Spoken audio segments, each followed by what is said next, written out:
Islamismo, cristianismo, judaísmo, nunca se falou tanto em polarização religiosa no mundo.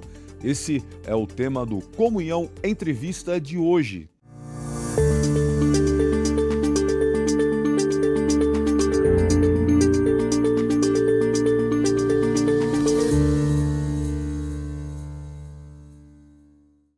Basta você ligar as televisões, a internet para ver que só se fala internacionalmente da guerra. E a maioria das vezes os nomes cristianismo, judaísmo e islamismo estão diretamente ligados neste assunto. Mas por que o diálogo interreligioso é tão difícil ainda, mesmo assim no mundo globalizado como o nosso? Por que às vezes a sensação que nós temos é que a religião mais afasta do que aproxima? Bom, para falar sobre esse importante e interessante tema, Comunhão Entrevista traz hoje Marcos Amado, ele que é pastor, professor, pesquisador, que está aqui hoje conosco para bater um papo sobre esse assunto. Professor, seja bem-vindo ao Comunhão Entrevista. Muito obrigado, prazer estar aqui com vocês. Bom, nós falamos aqui no início sobre essa questão da dificuldade que o mundo vive hoje desse diálogo interreligioso. Mas, por outro lado, nós temos visto, professor, uma aproximação, né? Como nunca se viu antes, de algumas ideologias até que eram consideradas antagônicas e conflitantes, como você vê em judaísmo, cristianismo, islamismo. Antes da gente aprofundar em alguns temas, eu queria que o senhor como um estudioso do assunto, fizesse uma análise geral sobre esse panorama que nós vivemos no mundo hoje. Por um lado, Cristiano, eu creio que sim, existe uma aproximação, mas eu diria que é principalmente uma aproximação física. Nós temos, num mundo tão globalizado, pessoas viajando para todos os lados, indo para todos os lados, vindo de todos os lados. Antigamente, nós precisávamos viajar, cruzar fronteiras para encontrarmos budistas, hindus, muçulmanos, mas hoje não. Hoje, aqui em São Paulo, por exemplo, como é o meu caso, nos shopping centers, nós começamos a ver pessoas vestidas com roupas que representam outras religiões. Então, nesse sentido, eu creio sim que nós temos aí uma maior proximidade. Mas no sentido da compreensão, um entender o outro, ou uma pessoa de uma religião entender a pessoa de outra religião, eu creio que nós estamos ainda bem distante e eu creio que isso se deve principalmente pelo fato de nós não conhecermos adequadamente as pessoas e o que elas acreditam. Professor, quando a gente fala nessa pluralidade de religiões que o Brasil hoje, você, como o senhor bem mencionou, é mais comum de você ver, né, nos ambientes que a gente frequenta. No Brasil, ela ganha uma característica um pouco peculiar, muito ligada à política. Então nós Sim. vemos evangélicos defendendo o povo de Israel, muitas vezes sem conhecer o verdadeiro povo de Israel. E você vê também evangélicos criticando os muçulmanos e criticando o islamismo, quase Uhum. colocando no mesmo parâmetro de terroristas, assim. Então, também mostra um total desconhecimento. E eu queria que o senhor falasse um pouquinho, fizesse uma análise sobre como que esse triângulo religião, política e opinião pública atua no Brasil e por que acontece tanto isso aqui? Eu creio, Cristiano, nós, obviamente, no Brasil isso é muito forte, nós estamos vendo no dia a dia isso acontecendo, mas está acontecendo também em outras partes do mundo. Está acontecendo na América do Norte, está acontecendo na América Central. Se você for para a África, para a Ásia, você vai ver situações bastante semelhantes. E eu creio que aqui no Brasil houve o desenvolvimento muito forte de uma tendência teológica, principalmente entre os evangélicos, de entenderem que nós tínhamos que aceitar tudo o que acontece em relação ao Estado de Israel. Então, eu creio que isso levou a uma situação em que nós acabamos não fazendo corretamente a divisão entre o que é o povo de Israel, o povo judeu, e o que é o governo de Israel. E eu creio que nós devemos, sim, defender tudo o que nós pudermos, o povo judeu, mas isso não significa que nós devemos, aceitar todas as decisões e todas as ações do governo israelense. E eu creio que há uma confusão muito grande também em relação à teologia. Nós, muitas vezes, apenas escutamos os aspectos de uma determinada teologia e não olhamos para o que está acontecendo lá no campo, por exemplo, nossos irmãos cristãos palestinos. Eu estive, não faz tanto tempo, visitando o seminário teológico, o seminário bíblico da cidade de Belém, a cidade onde Jesus nasceu, e eu vejo como eles estão sofrendo lá. Então, ao mesmo tempo que eu entendo que o governo de Israel precisa se defender, eu também entendo que nossos irmãos cristãos palestinos estão sofrendo por conta dessa situação. Então, mais uma vez eu digo, eu creio que toda essa mistura que muitas vezes acontece, religião, política, teologia e etc., eu creio que tem a ver muitas vezes com a falta de informação e muitas vezes pela falta de informação nós acabamos criando uma postura muito defensiva, sempre achando que os outros ou pessoas de outras religiões estão nos atacando e, portanto, precisamos nos defender. Eu vou pegar essa parte, eu vou pegar uma palavra que o senhor falou aí, professor, informação, porque é muito contraditório. Nós estamos na era da hiperconectividade, nós estamos na era da Uhum, inteligência uhum, artificial. Nunca se mostrou tanto em rede social, nas internet, o que a gente nós estamos vendo coisas hoje que provavelmente há 10 anos a gente nunca iria ver. Qualquer, uhum. como diz o ditado, qualquer bichinho de orelha com celular mostra imagens para mim assustadoras, né. Mas por que, Sim, professor, que sim. mesmo assim as pessoas ainda têm uma ideia completamente errada? Me permita, eu vou dar 2 exemplos. Nós tivemos recentemente o caso lá do soldado israelense que quebrou uma imagem de Uhum, Jesus. A gente tem que lembrar que cristão não é só evangélico, cristão também, nós temos a maioria, a grande maioria dos católicos que ficaram muito ofendidos. O próprio governo israelense admitiu que o vídeo é verdadeiro. Nós também tivemos recentemente a imagem da Casa Branca colocando uma imagem de Donald Trump como Jesus, depois ele quis se desculpar lá e tirou as imagens. Mas aonde que eu quero chegar? Houve um silêncio sepulcral da comunidade evangélica em relação a esses assuntos. Você não via uhum, nas redes sociais pastores comentando, pastores tentando questionar, uhum. todo mundo ficou em silêncio. Quer dizer, e por Sim, duas que, na minha visão, pelo menos, como um profissional da comunicação, para mim eu achei 2 coisas gravíssimas. uhum. E eu que pergunto para o senhor, que é um estudioso no assunto, por que que isso acontece? E é uma pergunta excelente, Cristiano, mas tem uma resposta longa que a gente não vai ter o tempo para isso. Uhum. Mas eu estive, fazendo há uns 2 anos um curso sobre a Igreja Ortodoxa no Oriente Médio.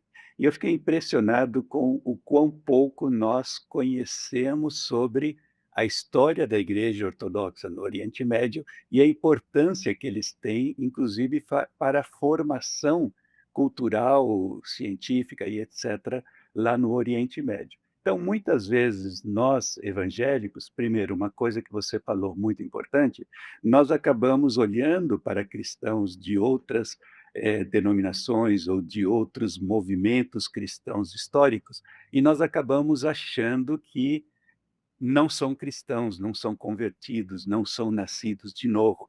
E quando alguma coisa acontece com eles, quando nós deveríamos reagir e deveríamos nos unir em protesto, como é um caso como esse, nós acabamos não nos envolvendo e, mais uma vez, porque nós não temos o conhecimento que precisamos para poder agir de uma forma adequada.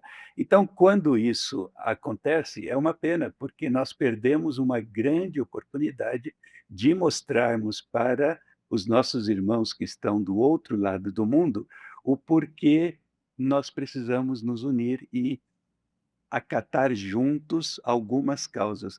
E muitas vezes nós não fazemos isso porque nós temos medo de dizer: "Não, eu estou comprometendo a minha fé".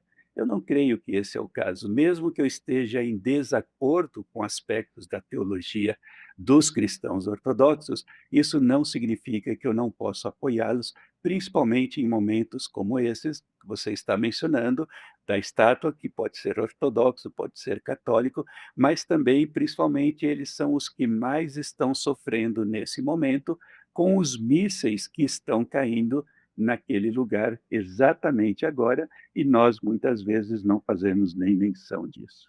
Aonde está a falha, professor? Será que nós, porque a igreja, vamos ser sinceros aqui, a igreja ela é o que os seus líderes querem que ela seja. Uhum. Não era para ser assim, né, mas, essa é a verdade. Então, assim, a gente vê isso muito no ramo político, você vê vários membros acompanhando a opinião política dos seus líderes. Não era para ser assim, cada um Uhum, tem que ter sua uhum. consciência própria. Não. E isso a gente também vê na questão do debate interreligioso. Então o que está faltando? Será que o erro está na formação dos pastores, por exemplo? Nos cursos de teologia? Onde é que está o problema? Eu acho que a questão da comunicação da mídia social tem aí um papel importante em tudo isso. Se nós pensarmos, por exemplo, que hoje no Brasil nós temos uma série, um número muito grande de comunicadores sociais que nós estamos chamando de influencers. Esses influencers estão 24 horas por dia comunicando uma determinada linha teológica. Uma boa parte desses influencers, esses youtubers, eles estão comunicando uma determinada linha teológica.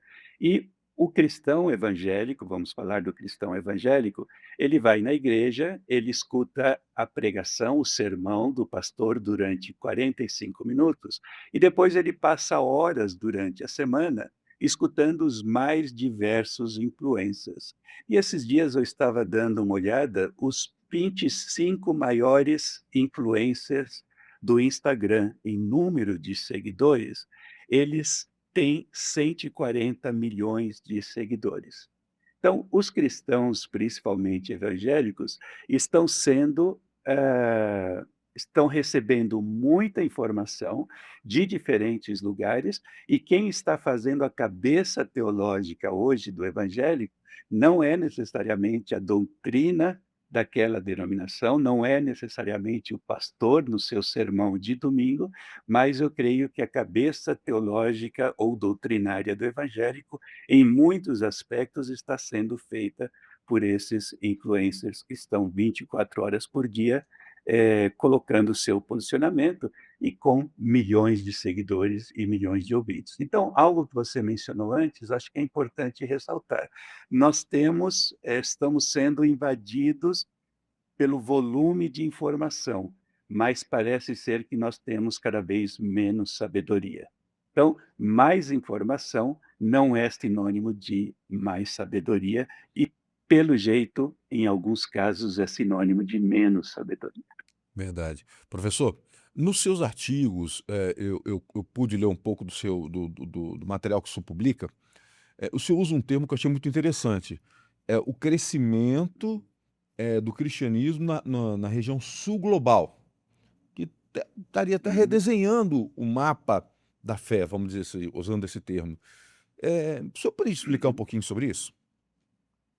Sim, eu creio que quando nós olhamos, por exemplo, para o século se nós olhamos a Idade Média na Europa, nós vamos ver que durante, por exemplo, os anos 500 até o ano 1500, todo mundo na Europa era cristão ou se considerava cristão.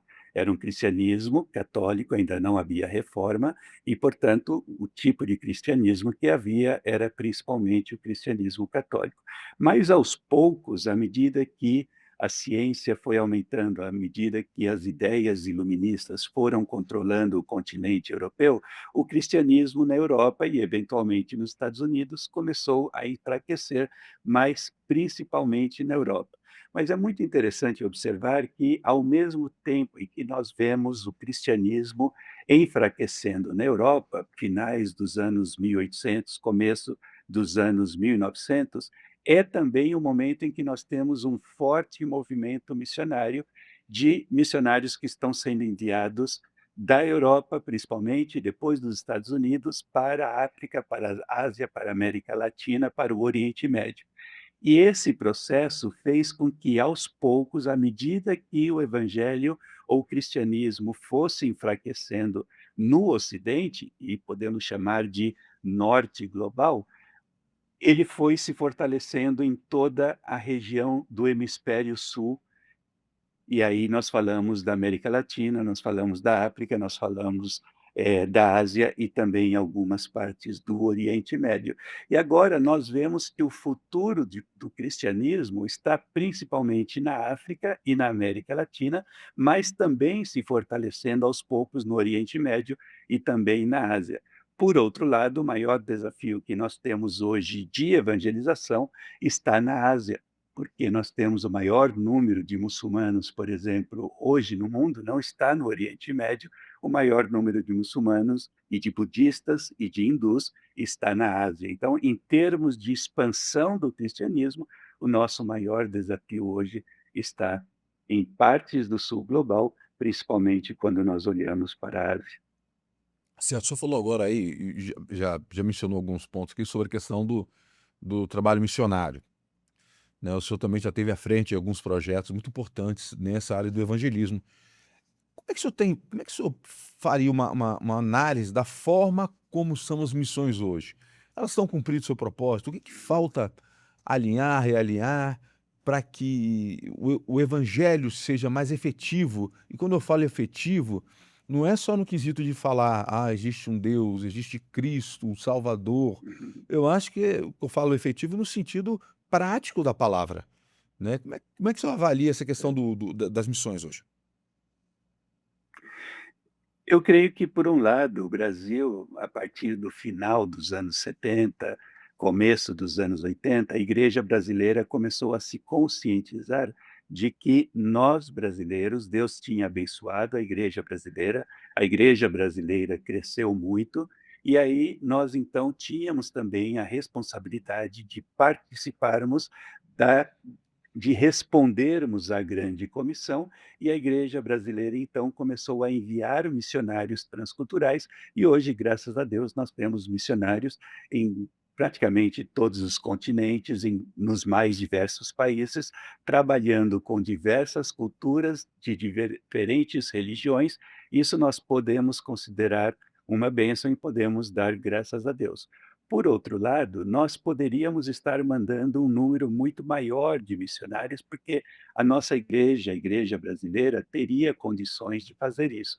Porém, creio que ainda falta visão, e muitas vezes os nossos líderes, os nossos pastores, eles estão investindo muito mais em manter o funcionamento, o status quo, em manter a igreja funcionando e os membros felizes, então os recursos financeiros e humanos estão sendo investidos aqui mesmo, dentro da própria igreja local, e por isso nós não estamos conseguindo enviar mais obreiros para aqueles lugares onde o cristianismo ou onde a igreja ainda não foi estabelecida.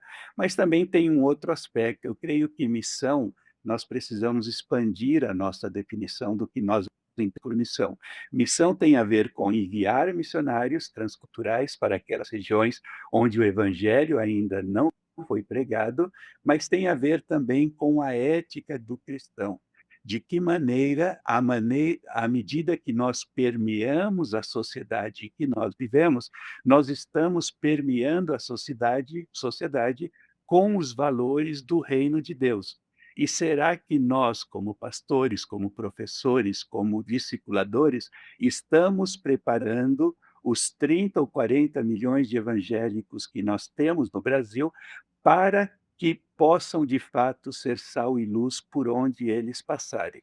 E aí eu tenho uma dúvida muito grande, porque à medida que nós crescemos em número de evangélicos, nós não estamos vendo necessariamente uma transformação ética de acordo com os padrões bíblicos. Então eu me pergunto, por que nós, com 40 milhões de pessoas que se consideram evangélicos, não estamos conseguindo afetar positivamente a fibra moral e ética da nossa nação, como deveríamos estar afetando. E, na minha opinião, isso também tem a ver com missão e nós precisamos colocar isso na nossa agenda.